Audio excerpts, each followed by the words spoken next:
हाथी और सियार की कहानी। सियार का मतलब होता है जैकल। चंदन वन एक विशाल काया जंगल था। जंगल में सभी प्रकार के जानवर रहते थे। जंगल में मोती नाम का एक हाथी भी रहता था। मोती हाथी का शरीर काफी बड़ा था।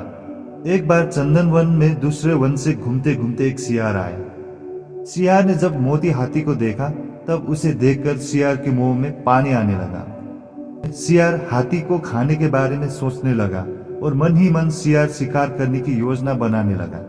सियार सोचने लगा कि ये हाथी बहुत बड़ा है, अगर मैं इसका शिकार कर लूं तब मुझे कई दिनों तक भोजन की तलाश में भटकना नहीं पड़ेगा। ऐसा सोचकर सियार हाथी के पास गया और उससे बोला, हाथी दादा, हमारे जंगल में कोई राजा नहीं है। हमारे जंगल के सभी जानवर चाहते हैं कि कोई बड़ा और समझदार जानवर हमारे जंगल का राजा बने। आप बड़े और समझदार दोनों हैं, क्या आप हमारे जंगल का राजा बनना पसंद करोगे? सियार की बात सुनकर हाथी खुश हो गया।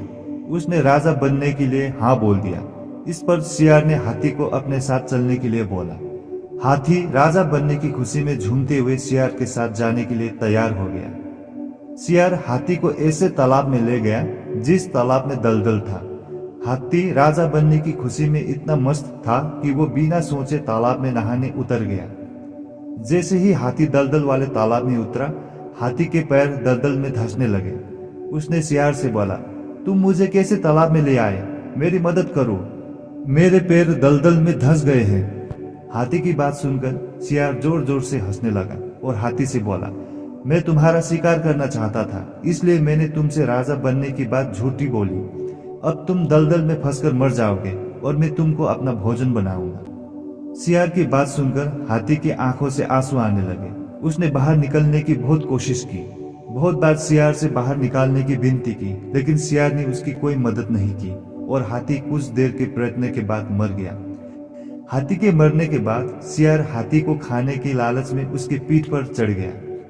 हाथी को खाने के लालच में सियार ये भूल गया कि वो भी हाथी के साथ दलदल में नीचे जा रहा है और अंत में सियार भी हाथी के साथ धीरे धीरे दलदल में धंसकर मर गया। इस कहानी से हमें ये शिक्षा मिलती है कि जो दूसरों के लिए बुरा करता है उसके साथ भी बुरा ही होता है। इसलिए हमें जीवन में कभी भी किसी के साथ बुरा नहीं करना चाहिए।